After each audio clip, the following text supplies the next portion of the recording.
United States delegation led by real estate tycoon turned diplomat Steve Witkoff has begun a high-stakes meeting with Kremlin negotiators in Riyadh, Saudi Arabia, where the Trump administration is pushing for a ceasefire in separate talks with Russia and Ukraine. Russia's TASS news agency reported that talks were underway on Monday morning, citing an unnamed source. The meeting comes one day after talks between a U.S. team led by President Donald Trump's key envoy, Keith Kellogg, and Ukraine's Defense Minister Rustem Umerov. Many watching from Washington and across Europe will hope some initial positivity can be translated into a 30-day ceasefire and longer-term negotiations.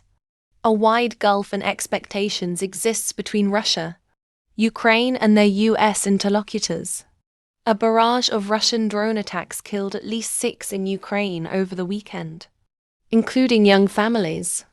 Moscow accuses Ukraine of recent hits on gas and oil facilities in Kursk and Krasnodar, despite its offer to halt attacks on Ukrainian energy infrastructure.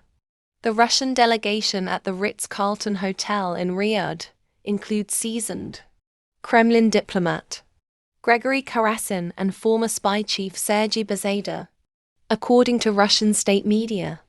Beseda is viewed by many in Ukraine as a hard-nosed nationalist and early supporter of Russia's full-scale invasion in February 2022.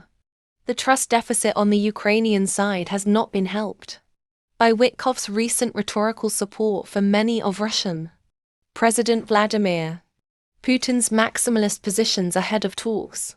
Speaking to podcast host Tucker Carlson on Sunday, Witkoff appeared to show some sympathy toward Russia's territorial ambitions in Ukraine, describing the 4 regions Russia wants to formally annex: Kherson, Zaporizhia, Donetsk and Luhansk as Russian-speaking. There have been referendums where the overwhelming majority of the people have indicated that they want to be under Russian rule, he said. Russia held the referendums in occupied areas of the 4 territories in September 2022. The votes were widely viewed as a sham and heavily criticized by the US at the time, as well as by allies in Europe.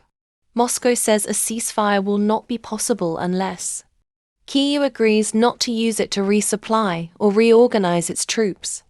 It has also publicly voiced key demands such as Ukraine never being allowed to join NATO. Speaking Sunday night, Zelensky put the responsibility on Putin to end the war. The one who brought this war must take it away, he said.